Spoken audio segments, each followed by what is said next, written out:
Le peuple juif, il est en train de traverser une période très, très difficile, très compliquée. Vous l'avez remarqué, on est en train en réalité de passer d'un problème à un autre. Et en fait, on voit pas le bout. On voit pas le bout. Et je pense que c'est très rare dans notre histoire qu'on a eu comme ça un enchaînement d'épreuves, un enchaînement de moments très difficiles qui se suivent les uns les autres sans qu'on ait même le temps de reprendre notre respiration.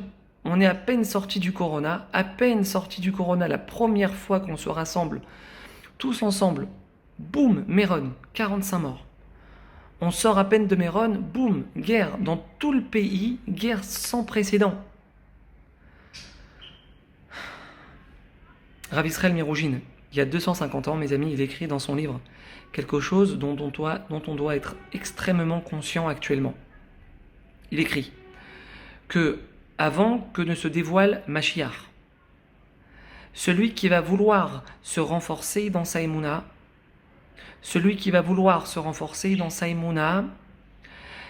ça sera aussi dur, écoutez bien, que de grimper un mur en fer avec ses ongles.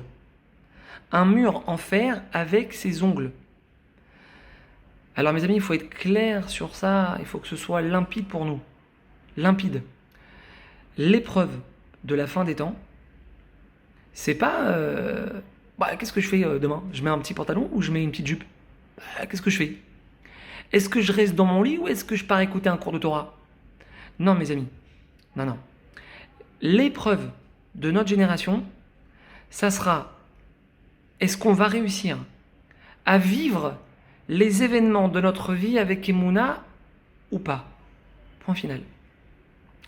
Est-ce qu'on va réussir à voir la main d'Hachem dans chaque missile qui nous tombe dessus ou pas? Est-ce qu'on va réussir à dire là, ce qui se passe maintenant, ça c'est Hachem?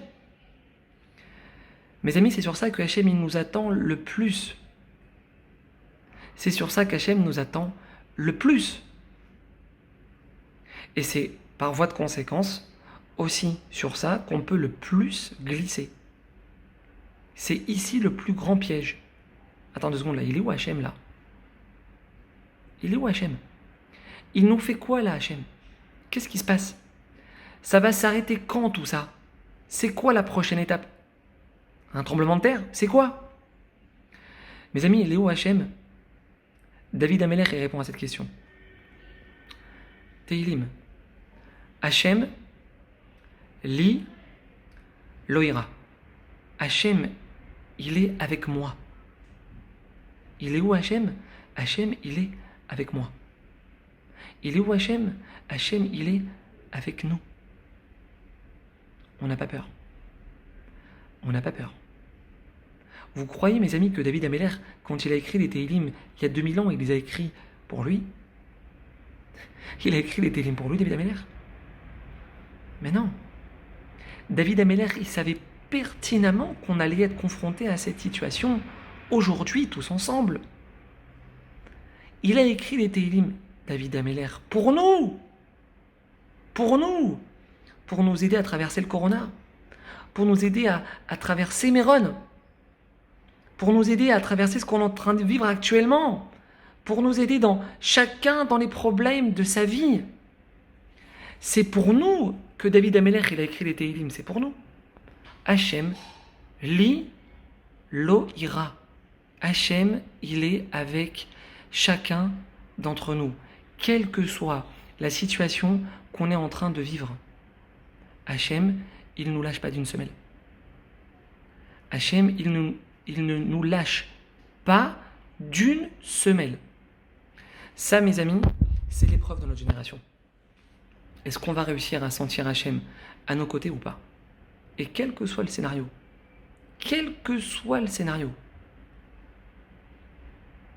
c'est ça que Hachem il attend de nous, maintenant plus que jamais. Parce que vous savez, à un moment donné, les Chayalim, les soldats sur le front, ils partent dormir. Même si là, il y a 5000 réservistes qui ont été appelés, à un moment donné, les soldats, ils partent se reposer. Bibi, à un moment donné, il est fatigué. il part dormir. Le chef d'état-major, le chef du Mossad, du Shin Bet, à un moment donné, ben ils peuvent plus, ils ont plus de force, ils partent dormir. On est conscient de ça quand même. Mais Hachem, il est Lo Yanoum Velo Yishan Shomer Israël. Rabotaï. Mes frères et sœurs, s'il vous plaît. Il faut absolument qu'on se répète cette phrase maintenant, mais 20 fois par jour. Lo Yanoum Velo Yishan Shomer Israël. Le gardien d'Israël, Hachem, Avinu Sheba Shamaim, il ne dort jamais. Hachem, il part jamais se reposer et faire une petite sieste, ça n'existe pas. Hachem, il s'inquiète pour nous, H24, 7 sur 7, toute notre vie. Hachem, il nous protège sans arrêt, sans répit. On n'a pas le droit de l'oublier. Et on ne se rend même pas compte à quel point Hachem, il nous protège. On ne se rend même pas compte, on ne les voit pas, les miracles. On ne les voit pas, il n'y a que Hachem qui les connaît, les miracles. Il n'y a que Hachem qui les voit, les miracles. On ne les voit pas, nous.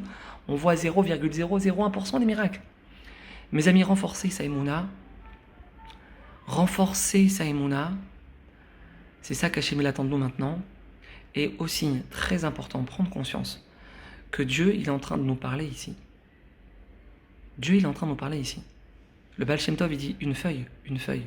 Elle ne peut pas se détacher de sa branche si Dieu ne lui a pas demandé de le faire. Une feuille. Ah, ça va, une feuille, c'est bon. C'est un petit coup de vent. Elle s'arrache, la feuille. Non, ça n'existe pas, ça. Une feuille, elle ne peut pas tomber par terre. La trajectoire de la feuille, l'endroit où elle va se poser, la feuille, c'est décidé par Hachem. Rien ne peut se faire dans ce monde sans sa volonté. Mes amis, ça on l'a déjà dit dans beaucoup de cours avant, il faut le répéter maintenant plus que jamais. Ça, c'est la base du judaïsme, c'est la base de la Torah. Sans ça, il n'y a rien. Sans ça, il n'y a rien. Maintenant, comprendre que le Corona, Méron, le Hamas, tout ça, c'est Dieu qui est en train de nous parler, c'est Hachem qui nous parle. Et Dieu, il est en train d'essayer de nous réveiller. Et vous savez la logique. La logique, c'est quoi ? La logique, c'est que on réveille que quelqu'un qui est en train de dormir. Ça n'existe pas de réveiller quelqu'un qui est déjà réveillé. Si on ne dort pas, on n'a pas besoin de nous réveiller. Et maintenant, ce qui est censé nous préoccuper, mes amis, c'est que le réveil que Hachem il est en train d'utiliser, il est très, très, très énergique. Alors après le Corona, il y a eu Méron. Et juste après Méron, on passe aux Arabes. Maintenant, pas juste les Arabes, pas juste des missiles, les Arabes qui essaient de rentrer dans nos maisons. Ils sont en train de forcer les maisons. Les Juifs, ils sont obligés d'enlever les mezuzot de leurs maisons en 2021. En Israël, je ne sais pas si vous comprenez ce que je suis en train de dire. En 2021, en Israël, ils enlèvent les mezuzot de leurs maisons pour ne pas qu'on sache qu'ils habitent ici, qu'il y a des Juifs qui habitent ici. Les Arabes essayent de forcer les maisons pour tuer des Juifs. Alors mes amis, je vous pose une question. Je vous pose une question de tout mon cœur. Je vous pose cette question, mais vraiment, je vous ouvre mon cœur. Et essayons d'ouvrir tous notre cœur aujourd'hui. Parce que la situation, elle n'est pas simple. Pourquoi on n'essaye pas de se réveiller tout seul ? Pourquoi on n'essaie pas de se réveiller tout seul ? Venez, on essaie de dire à Hachem, ça y est, on a compris la leçon. On va se bouger maintenant. On va se bouger maintenant, Hachem. On l'a compris. Le Corona, le truc, le machin, on l'a compris, Hachem. Maintenant, c'est bon, on avance.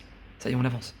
Mes amis, ne pas se dire, c'est bon, là-bas, les religieux à Jérusalem, c'est eux qui vont faire tchouva, c'est eux qui vont faire des télim, c'est eux qui vont renforcer le Shabbat. C'est bon, eux, ils s'en occupent. Non. Mes amis, chaque personne qui voit cette vidéo maintenant, elle doit se sentir concernée. Chaque personne qui voit cette vidéo, elle doit se sentir concernée. Ne pas se dire, c'est bon, l'autre, il va le faire, l'autre, il va avancer, l'autre, il va faire tchouva, c'est bon, l'autre, il va le faire, pas moi, c'est bon. Non. Mais comme ça, mes amis, on ne pourra jamais s'en sortir. Mais comme ça, on ne va jamais s'en sortir.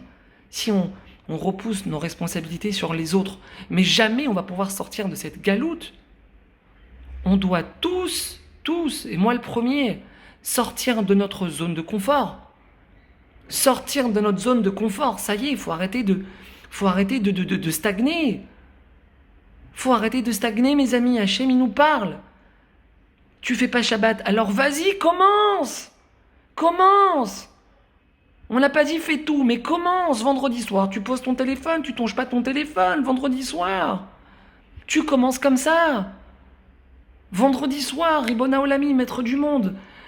2 heures, 3 heures, tu poses le téléphone, tu débranches la lumière du frigidaire, tu mets du scotch sur la lumière des toilettes. C'est comme ça qu'on a commencé à faire Shabbat, mes amis. Tu mets du scotch sur la lumière du frigidaire. Vendredi soir, tu touches pas à la cigarette. Mes amis, il faut mettre un pied à l'étrier. On va pas attendre que l'Iran nous menace avec une bombe nucléaire pour commencer à faire tchouva. On va pas attendre une menace de mort sur tout notre peuple pour commencer à dire Hachem, c'est bon, on va faire tchouva, Hachem. Les amis, c'est maintenant que ça se passe. Hachem, il nous secoue. Mais il faut être aveugle pour pas le voir. Il faut être aveugle pour ne pas le voir. Hachem, il nous parle. On peut laisser parler Hachem comme ça, dans le vide?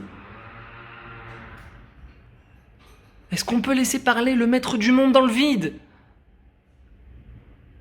Et si on fait déjà Shabbat, mes amis, eh ben on rajoute sur notre Shabbat. On reste un peu plus à la synagogue. On prend nos enfants à la synagogue. On essaie de rester écouter le cours du Rav à la fin de la prière. On essaie d'étudier un petit peu à la maison. On fait pas 4 heures de sieste, on fait 1 heure et on prend un petit livre de Torah, on étudie un petit peu, on prépare un Dvar Torah pour la table de Shabbat. On prend un livre de Tehillim, on essaie de prier pour nos frères, de se sentir solidaires les uns des autres. Mesdames, on doit avancer dans la tzniout. On a besoin de vous, mesdames. On a besoin de vous plus que jamais. Mais vous ne pouvez pas imaginer le bouclier protecteur que vous mettez au-dessus du Ham Israël en rallongeant un peu votre jupe, en étant un tout petit peu moins moulant. Ribona Olamim, on n'a jamais eu autant besoin de la miséricorde d'Hachem. Mais c'est entre vos mains, mesdames. Vous ne pouvez pas imaginer. Jamais on a eu autant besoin de miséricorde divine. Jamais. Jamais. Tout le pays, il est sous les bombes. Il y a des gens qui meurent tous les jours. On est sorti du Corona à Méron, maintenant on enterre nos frères à cause des bombes qui nous envoient les Arabes.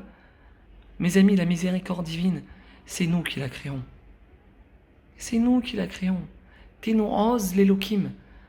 Donner la puissance à Hachem. Comment ça, donner la puissance à Hachem? Mais c'est Hachem, et Hachem, il est tout puissant. Mais non, c'est nous qui donnons la puissance à Hachem. C'est nous qui donnons la puissance à Hachem. Par nos actions, par notre réveil, par notre teshuva. Bezrat Hachem, qu'Hachem nous protège. Qu'il nous fasse voir la Géoula, Bezrat Hachem, Bekarov, Mamash. Et qu'on arrive tous à se rapprocher de lui, Bezrat Hachem, Amen.